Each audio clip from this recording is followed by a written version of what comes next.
ಅದಕ್ಕೆ ಆ್ಯಡ್ ಮಾಡಕ್ಕೆ ಬರ್ತೈತಲ್ಲ ಅವಾಗ ಹಣ್ಣು ಒಂದು 5-6 ದಿವಸ ಕೊಳ್ತ ಮೇಲೆ ಹಿಂಗೆ ಬರುತ್ತೆ ನೀರು ಬಿಟ್ಟರೆ. ಇದನ್ನು ಕಿಕ್ಕಿಡ್ಬೇಕು ಹಣ್ಣನ್ನು ಕಿಕ್ಕಿ ಈ ಬಕೆಟ್ ಒಳಗಡೆ ಹೋಲ್ ಇಲ್ದಿದ್ದ ಬಕೆಟ್ ಒಳಗೆ ನೆನೆಸಿಡ್ಬೇಕು. ಆಮೇಲೆ ತೆಗೆದು ತಿಕ್ಬೇಕು ಅದನ್ನು ಫಸ್ಟ್ ಹಣ್ಣನ್ನು. ಕೊಳತು ಬಿಟ್ಟರೆ ಕ್ಲೀನಾಗಿ ಪಲ್ಪ್ ಬಿಡ್ತೈತೆ. ಈ ಬಕೆಟಿಗೆ ಹೋಲ್ ಮಾಡಿದ್ದೇನೆ ಇದೆ ನೀರು ಬಿದ್ದು ಹೋಗ್ಬೇಕಲ್ಲ. ಇದೆ ಇದು ಹಸಿರಿದ್ರೆ ಪಲ್ಪ್ ಕ್ಲೀನ್ ಆಗಲ್ಲ.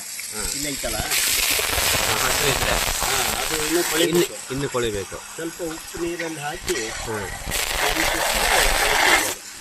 ಇಲ್ಲೇ ಇಲ್ಲ 5 ಮುಖದ ರುದ್ರಾಕ್ಷಿ, ಇದು 4 ಮುಖದ ರುದ್ರಾಕ್ಷಿ.